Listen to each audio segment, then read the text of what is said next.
saculejo na gente, dizer assim: você não pode parar não, você não pode ficar parado. Tem alguém que precisa ouvir algo da minha parte e da sua parte. Culto de missão é isso.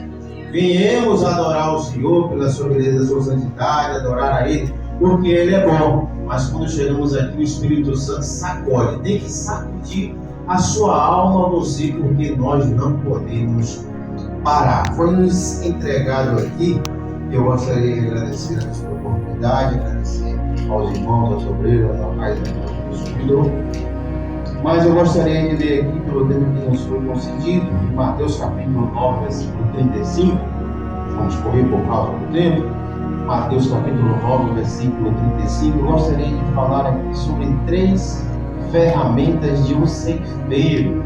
Nós estaremos caminhando para outro texto, mas o texto principal será o de Mateus capítulo 9, versículo 35 até o 38. 3 ferramentas que um ceifeiro, você nesta noite que trabalha na obra de Deus, necessita ter na sua vida.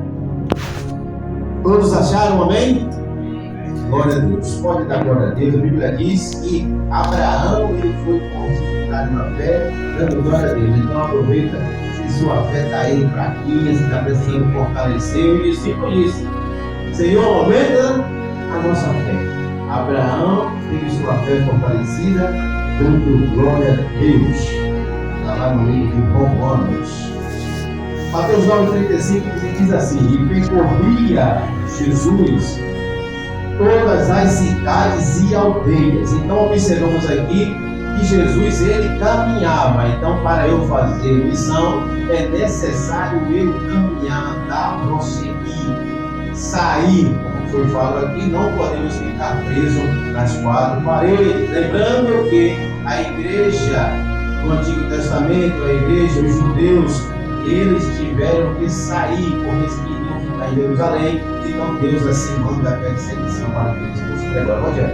Então Jesus, como grande missionário, ele percorria. Então a primeira coisa que eu tenho que entender é que se eu desejo fazer missão, eu tenho que sair. Então Jesus saía a todas as cidades e aldeias da sua região. Então ele fazia o quê? Ensinando nas sinagogas. Era comum lá ter as sinagogas, então Jesus ele saía nas sinagogas ensinando a palavra e pregando o evangelho do reino. Então, se eu tenho que sair, eu tenho que conhecer a palavra, porque se eu sair, eu tenho que pregar a palavra. Então é necessário que o missionário, a pessoa, tenha esse conhecimento. Então Jesus percorria, saía nas sinagogas pregando o evangelho e fazia o quê? Curando todas sortes de doenças e enfermidades. Mas para isso é preciso que você venha para casa do Senhor para receber os dons espirituais, receber o sopro do Espírito Santo, para que você possa também receber os dons de cura, de libertação,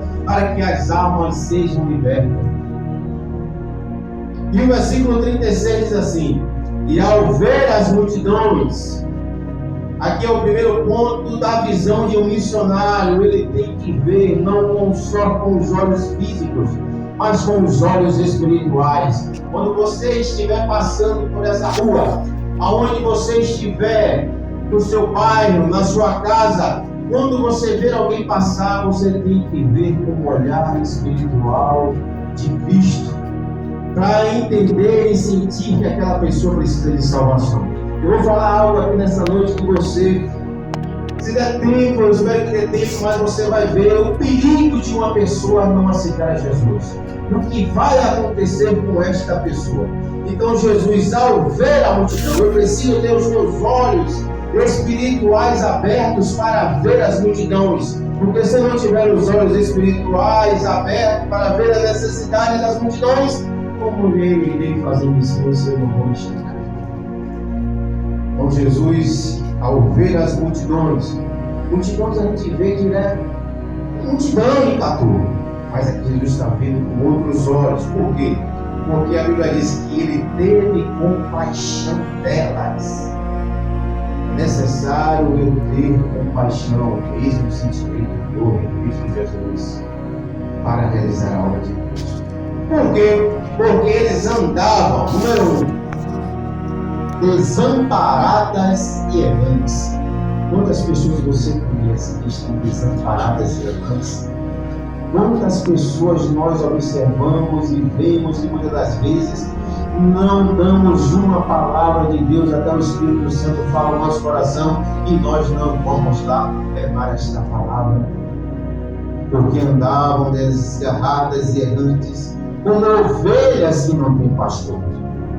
Então ele disse aos seus discípulos: na verdade, a seara é muito grande, mas os obreiros, ou os ceifeiros, ou os trabalhadores são poucos. Jesus aqui ele está falando algo que os discípulos entendiam, porque lá em Israel trabalhava-se a área da cultura, ou seja, eles plantavam trigo, plantavam semente, então era necessário que nessa seara, nesse local de plantação, que fosse muito grande, deveria ter vários trabalhadores para dar conta, porque quando aquela semente ficasse fora para ser colhida, deveria ter vários trabalhadores para que não viessem as aves do campo, para que não viessem os animais. Aí você faz uma tipologia junto com os espíritos malignos, os demônios, porque a seara é gratuita.